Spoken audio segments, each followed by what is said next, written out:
పరమాత్మనే నమః. ఓం శ్రీ పరమాత్మనే నమః. నిమిత్తాని చ పశ్యామి నిమిత్తాని చ పశ్యామి విపరీతాని కేశవ విపరీతాని కేశవ. న చ శ్రేయోను పశ్యామి న చ శ్రేయోను పశ్యామి హత్వా స్వజనమాహవే. హత్వా స్వజనమాహవే. నకాంక్షే విజయం కృష్ణ నకాంక్షే విజయం కృష్ణ. న చ రాజ్యం సుఖాని చ న చ రాజ్యం సుఖాని చ. కిం నో రాజ్యేన గోవింద కిం నో రాజ్యేన గోవింద. కిం భోగైర్జీవితేన వా కిం భోగైర్జీవితేన వా. येषामर्थे काङ्क्षितं नो येषामर्थे काङ्क्षितं नो राज्यं भोगा सुखानि च राज्यं भोगा सुखानि च. तैमेव स्थिता युद्धे तैमेव स्थिता युद्धे प्राणां त्यक्त्वा धनानि च प्राणां त्यक्त्वा धनानि च. आचार्यः पितरः पुत्राः आचार्यपितरः पुत्राः तथैव च पितामहः तथैव च पितामहः. मातुलास्व्यसुराः पौत्राः स्याला सम्बन्धिनस्तथा सम्बन्धिनस्तथा. एतान्न हन्तुमिच्छामि एतान्न हन्तुमिच्छामि नतोऽपि मधुसूदन ततोऽसि मधुसूदन. अपि त्रैलोक्यराज्यस्य अपि त्रैलोक्यराज्यस्य हेतो किं नु मही कृते. हेतो किं नु मही कृते. ఇవి 5 శ్లోకాలు. ఇది చదివి వాటి వివరం చెప్తాను వినండి. 31వ శ్లోకం. నిమిత్తాని చ పశ్యామి విపరీతాని కేశవ న చ శ్రేయోను పశ్యామి హత్వా స్వజనమాహవే. అర్జునుడు ఉభయ సైన్యాల మధ్య నిలబడి రెండు సైన్యాల్లో ఉన్నటువంటి తన బంధువులందరినీ చూసి శ్రీకృష్ణ పరమాత్మతో చెబుతున్న అంశం ఇక్కడ. కేశవ, ఓ శ్రీకృష్ణ పరమాత్మ, విపరీతాని అన్నాడు. విపరీతమైన అంటే అనర్థాలైనటువంటి అనర్థదాయకాలైనటువంటి నిమిత్తానిచ అపశకునములను పశ్యామి నేను చూస్తున్నాను. అక్కడ ఉన్నటువంటి వాళ్ళనందరినీ చూసి వీరు నా వాళ్ళు అనుకున్నటువంటి అర్జునునికి ఏ భావన వస్తుంది అంటే ఇక్కడ అనర్థదాయకమైనటువంటి అశుభ సూచకమైనటువంటి అపశకునాలన్నీ నేను చూస్తున్నాను, నాకు కనబడుతున్నాయి, నాకు తోస్తున్నాయి అంటున్నాను. అంతేకాదు, ఆహవే ఈ యుద్ధరంగంలో స్వజనం హత్వ, ఈ యుద్ధంలో నా స్వజనులు, నా వాళ్ళు, నా బంధువులు వీళ్ళందరి చంపడం వల్ల నచ శ్రేయోపస్యాము, ఎటువంటి శ్రేయస్సును నేను సాధిస్తాను, ఎటువంటి లాభాన్ని నేను పొందుతాను. ఓ కృష్ణ, నాకు అపశకునాలన్నీ తోస్తున్నాయి స్వామి. యుద్ధరంగంలో నిలబడినదంతా రెండు వైపులా నా వాళ్ళే కదా. ఈ బంధువులందరినీ చంపి మామగారు కావచ్చు, తాతగారు కావచ్చు, గురువులు కావచ్చు, పుత్రులు కావచ్చు, మనవళ్ళు కావచ్చు, స్నేహితులు కావచ్చు, బంధువులు కావచ్చు, వీళ్ళందరినీ నేను చంపడం వల్ల యుద్ధంలో నాకు ఏ శ్రేయస్సు మిగులుతుంది, నాకేం లాభం మిగులుతుంది, నాకేమాత్రం లాభం అనిపించడం లేదు స్వామి అన్నట్టు. 32వ శ్లోకం చూడండి. న కాంక్షే విజయం కృష్ణ న చ రాజ్యం సుఖాని చ కిం నో రాజ్యేన గోవింద కిం భోగై జీవితేన వా. కృష్ణ, ఓ కృష్ణ పరమాత్మ, నా కాంక్షే విజయం, నాకు విజయం మీద కోరికే లేదు. ఇంతవరకు ఎన్ని నాళ్ళు నేను యుద్ధం చేయాలి, విజయం సాధించాలి, నా పేరు విజయుడు, విజయుడు అర్పించుకోవాలన్న ఆ అర్జునులో భావం మారిపోయింది. ఒక్కసారి ఎప్పుడైతే నా వాళ్ళు అనేటటువంటి మమకారం అతనికి ఏర్పడిందో, ఆ మమకారం అనేటటువంటి పిశాచం ఇతనిలో ఉన్నటువంటి ధైర్యాన్ని అంతా పీల్చి పడేస్తుంది. అందుకే నకాంక్షే విజయం కృష్ణ, ఓ కృష్ణ, నాకు విజయం మీద ఎటువంటి కోరికే లేదు. నచ రాజ్యం సుఖాని చ, ఇక రాజ్యం కూడా నాకు అవసరం లేదు, ఈ సుఖాలు కూడా నాకు అవసరం లేదు. ఈ రాజ్యం వద్దు, ఈ సుఖము వద్దు, ఈ యుద్ధం చేయడం వద్దు, ఈ యుద్ధంలో విజయం కూడా నాకు అవసరమే లేదు, నేను కోరడం లేదు. కిం నో రాజ్యేన గోవింద కిం భోగే జీవితేన వా. ఈ రాజ్యం వల్ల, ఈ భోగం వల్ల, ఈ సుఖం వల్ల, ఈ జీవితం వల్ల నాకు ఏం ప్రయోజనం ఉంది? నాకు ఎటువంటి ప్రయోజనం లేదు. నాకు ఏమాత్రం ఇది శ్రేయస్సుగా అనిపించడం లేదని కృష్ణుని దగ్గర బాధపడుతూ చెప్తున్నాడు. ఎందుకు అంత ధైర్యం తగ్గింది? ఎందుకు అంత నిర్వీర్యం అయిపోయినాడు? ఎందుకు అలాంటి భావనకు దిగజారాడు? దాన్ని ఏమంటామంటే వేదాంత భాషలో హృదయ దౌర్బల్యం. హృదయ దౌర్బల్యం, హృదయానికి పట్టినటువంటి దుర్బలత్వం. ఆ హృదయ దౌర్బల్యం ఏనాడు అర్జునుడికి ఇంతవరకు కలగలేదు. మొట్టమొదటిసారిగా ప్రథమంగా ఇక్కడ కలిగింది. మరి ఇంత హృదయ దౌర్బల్యం, ఈ క్షుద్రమైనటువంటి భావన దేనివల్ల వచ్చింది? ఒకటే ఒక భావన, మమకారం అనేటటువంటి ఒక పాశం, ఒక త్రాడు లాంటిది కట్టి వేసింది, బంధించి వేసింది. ఎవరికైనా అంతే, రెండు ముఖ్యమైన తాళ్ళు. ఒకటి అహంకారం, రెండు మమకారం. ఈ రెండే మనిషిని సర్వనాశనం చేస్తుంది. నా వాళ్ళు అనేటటువంటి మమకారం ఎప్పుడైతే అర్జునులో కలిగిందో వెంటనే ఈ మాటలన్నీ వస్తున్నాయి. ఈ భావదారిద్ర్యం వస్తుంది, ఈ హృదయ దౌర్బల్యం వస్తుంది.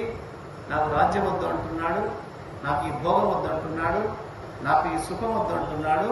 చివరకు నాకు ఈ జీవితం కూడా అవసరం లేదు అనే స్థితికి దిగజారిపోయాడు. 33వ శ్లోకం చూసుకోండి. ఏషామర్థే కాంక్షితం నో రాజ్యం భోగా సుఖాని చ తయిమేవ స్థితా యుద్ధే ప్రాణాం త్యక్త్వా ధనాని చ. ఏషామర్థే కాంక్షితం, ఎవరి కోసం నేను కోరుకుంటున్నాను? యుద్ధం చేయాలి ఎవరి కోసం? యుద్ధములో విజయం ఎవరి కోసం? ఈ భోగాలు ఎవరి కోసం?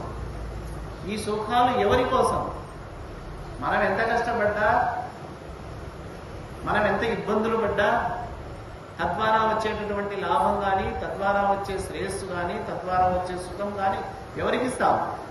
మన వారసులకు ఇస్తాం, మన పిల్లలకి ఇస్తాం.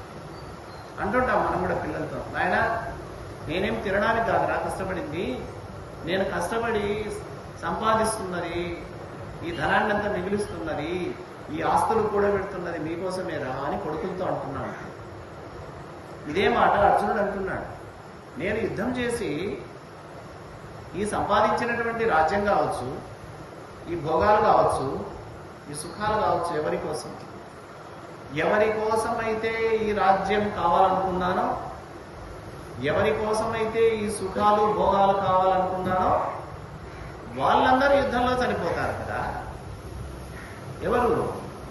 ఆచార్యులు, పితరులు, పుత్రులు, అలాగే తాతలు, మేనమామలు, అలాగే బావలు, అలాగే సంబంధించినటువంటి స్నేహితులు, బంధువర్గం అంతా యుద్ధంలో మరణిస్తూ ఉంటే ఈ రాజ్యాన్ని నేనేం చేయాలి? అందరూ చనిపోయిన తర్వాత, యుద్ధరంగంలో అందరూ మరణించిన తర్వాత నేనేం చేయాలి? ఆ రాజ్యాన్ని, ఆ భోగాన్ని నేను అనుభవిస్తానా? ఆ సుఖం నా కోసమా? కాదు కాదు. కాబట్టి నాకు ఈ సుఖం వద్దు, ఈ రాజ్యం వద్దు, ఈ భోగం వద్దు, నేను యుద్ధం చెయ్యను. ఇంకొక మాట అంటున్నాడు, తైమేవ స్థితా యుద్ధే ప్రాణాం త్యక్త్వా ధనాని చ. ధనం మీద, ప్రాణం మీద ఆశలు వదులుకొని యుద్ధరంగానికి వచ్చిన వాళ్ళు వీళ్ళందరూ. యుద్ధానికి వచ్చాడు అంటే విజయమా, వీర స్వర్గమా? రెండే. ఆ రోజుల్లో ధర్మయుద్ధమే, పారిపోయేది లేదు. యుద్ధరంగంలోకి వెళ్ళాడు అంటే అవతల వ్యక్తిని ఓడించి తాను గెలవడం, అవతలి వ్యక్తి చంపి తాను నిలవడం, లేకపోతే వాడి చేతిలో మరణించడం. ఇంతే. విజయమా, వీరస్వర్గమా? ధర్మయుద్ధంలో ఎవరు మరణించినా వారికి మంచి పుణ్యగతులు వస్తాయి. అదే స్వర్గ ప్రాప్తి. అదే స్వర్గ ప్రాప్తి. గెలిచామా సమస్త భూమండలం తన చేతికి వస్తుంది. మరణించామా దాన్ని వీరమరణం అంటారు. వీరమరణం అంటే స్వర్గాధిపత్యం వస్తుంది, స్వర్గలోకంలో వెళ్ళేటటువంటి అవకాశం వస్తుంది. కాబట్టి ఇక్కడ యుద్ధ రంగంలో నిలిచిన వాళ్ళంతా ప్రాణం మీద ఆశ వదులుకున్నారు, ధనం మీద ఆశలు వదులుకున్నారు, ప్రాణాన్ని త్యాగం చేయడానికి యుద్ధానికి వచ్చారు. వీళ్ళంతా చనిపోతే ఈ రాజ్యాన్ని నేనేం చేయాలి? ఈ సుఖాలు ఎవరి కోసం? ఈ భోగాలు ఎవరి కోసం? అదే అంటున్నాడు. ఆచార్య పితర పుత్ర తదైవ చ పితామహ మాతులా శ్వశురా పౌత్ర శ్యాలా సంబంధినస్తత. యుద్ధంలోకి ఎవరెవరు వచ్చారని చెప్తున్నాడు. ఆచార్య, ఆచార్యులు, గురువులైనటువంటి ద్రోణాచార్యుల వారు, కృపాచార్యుల వారు నిలబడ్డారు. పితర, పినతండ్రులు, తండ్రులు నిలబడ్డారు. పుత్ర, కుమారులంతా నిలబడ్డారు. పితామహ, మన తాతలంతా, భీష్మాది తాతలు నిలబడ్డారు. మాతుల, మేనమామలు నిలబడ్డారు. శ్వశుర, మామలు కూడా నిలబడ్డారు. పౌత్ర, మనవళ్ళు కూడా నిలబడ్డారు.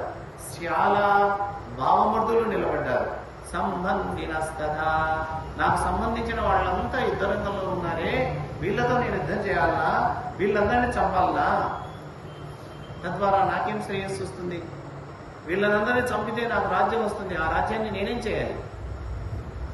నేను నా కోసం కాదు రాజ్యాన్ని కావాలనుకున్నది, నా వాళ్ళ కోసం రాజ్యం కావాలనుకుంటున్నాను. మరి నా వాళ్ళ యుద్ధంలో మరణించినప్పుడు ఈ రాజ్యం నేనేం చేస్తానంటున్నాడు. తర్వాత 35వ శ్లోకం. ఏతాం నహంతుమిచ్చామి గ్రతోపి మధుసూదన అపి త్రైలోక్య రాజ్యస్య హేతో కిం ను మహీ కృతే. అపి త్రైలోక్య రాజ్యస్య, ఓ మధుసూదన, 3 లోకాల ఆధిపత్యం కొరకు కూడా నేనెవరిని చంపను. 3 లోకాలు నాకు వస్తాయంటే నేను ఎవరి మీద చేయవేను, ఎవరిని చంపను. అంటే మనస్సు అంతగా మారిపోయింది అర్జునుడి. ఏమన్నా ఇది కొత్త అర్జునుడికి? గతంలో యుద్ధాలు చేయలేదా? ఎన్నో యుద్ధాలు చేశాడు.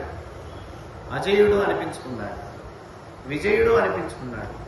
అర్జునుడు యుద్ధం చేశాడంటే అది విజయమే, అంతే. అలాంటి గొప్పవాడు, అలాంటి కిరీటి, అలాంటి మహాత్ముడు, అలాంటి గొప్ప పరాక్రమవంతుడు. ధనుర్విద్యలో ఆయన మించిన వాడు ఎవరు లేరు ఆ రోజుల్లో. అలాంటి అర్జునుడు ఇలా డీలా పడిపోయాడు. 3 లోకాల ఆధిపత్యం నాకు వస్తుంది అన్నా కూడా నేనెవరిని చంపను. ఇక ఈ మహీకృతం, ఈ భూమండలం కోసం నేను యుద్ధం చేస్తాను.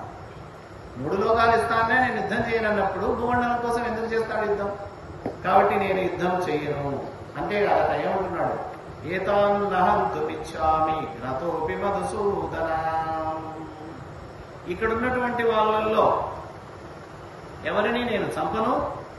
ఒకవేళ వారు నన్నే చంపినా, నన్ను చంపడానికి వచ్చినా నేను తిరిగి వాళ్ళ జోలికి వెళ్ళను. అంటే ఎక్కడికి దిగజారాడు? నేను చంపను అనే ఒక దిగజారుడుతనం వచ్చింది. దానికి తోడు 2వ దిగజారుతనం ఏంటి? వాళ్ళు చంపినా నేను ఊరికంటాను కానీ నేను చంపను. అంటే వాళ్ళతో నేను యుద్ధం చేయను. వాళ్ళు ఒకవేళ చంపినా నాకు సమ్మతమే, నేను మాత్రం యుద్ధం చెయ్యను అని శ్రీకృష్ణ పరమాత్మతో అర్జునుల వారు తన దీన అవస్థను గురించి చెప్పుకున్నాడు. ఎందుకు వచ్చింది ఈ అవస్థ? ఎందుకు ఆయన హృదయం అలా ద్రవించిపోయింది? ఒకే ఒక్క కారణం. నా తాతగారు, నా గురువు గారు, నా బంధువులు, నా కుమారులు, నా మనమన్లు, నాకు సంబంధించినటువంటి స్నేహితులు, మామగారు అందరూ ఉన్నారు. మా వాళ్ళు అనేటటువంటి మమకారం అనేటటువంటిది పట్టి పీడిస్తుంది. ఇది ఒక్క అర్జున్నే పీడించింది అంటే నిన్ను నన్ను ఎంత పీడిస్తారో ఒక్కసారి ఆలోచించుకోండి. మమకారం ఎంత ఎక్కువైతే అంత దుఃఖమే, అంత నిర్వీర్యమే, అంత అధైర్యమే.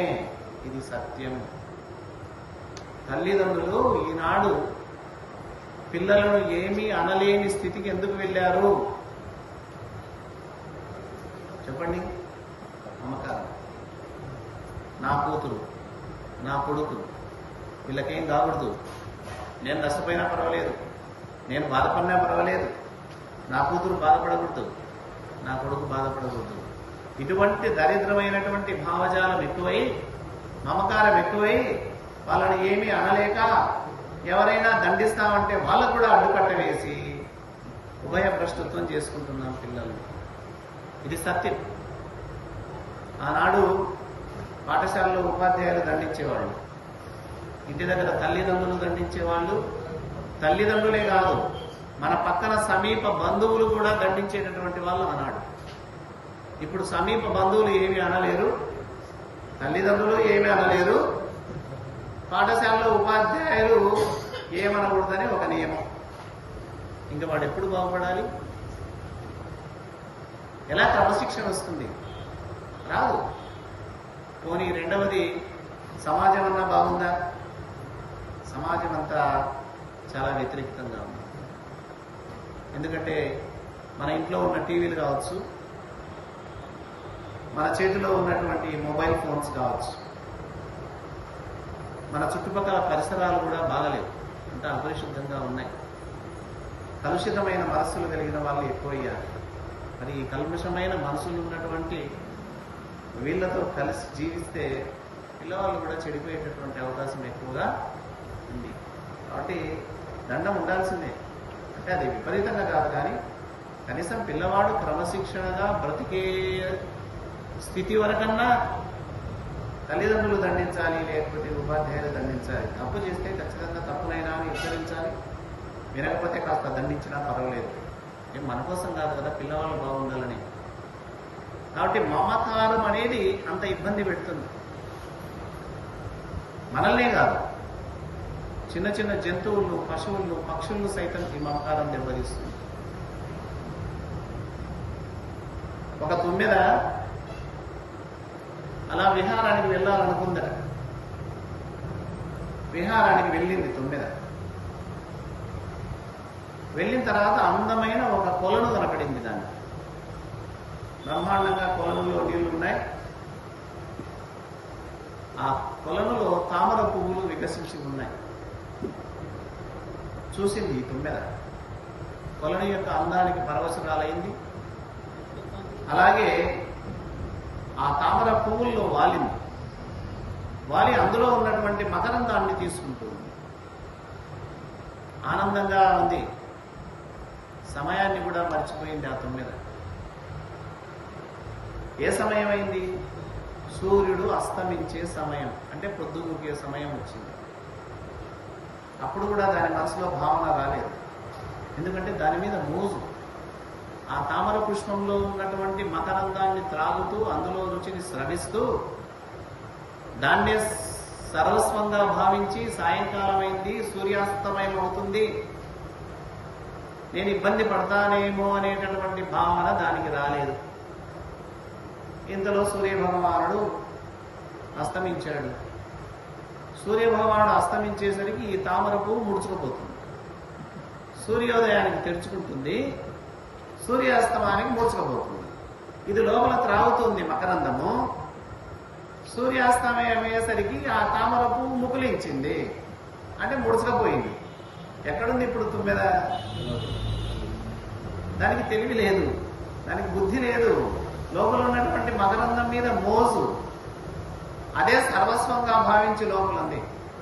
అప్పుడు అరే రేపు పొరపాటు చేస్తేనే సూర్యుడు అస్తమించాడు,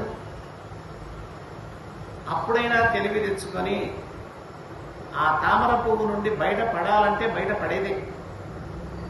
ధైర్యం చేసి ఉంటే సరేలే, పొద్దుగూకిన తర్వాత తెల్లవారదా? సూర్యాస్తమయం అయిన తర్వాత సూర్యోదయం కూడా ఉంది కదా.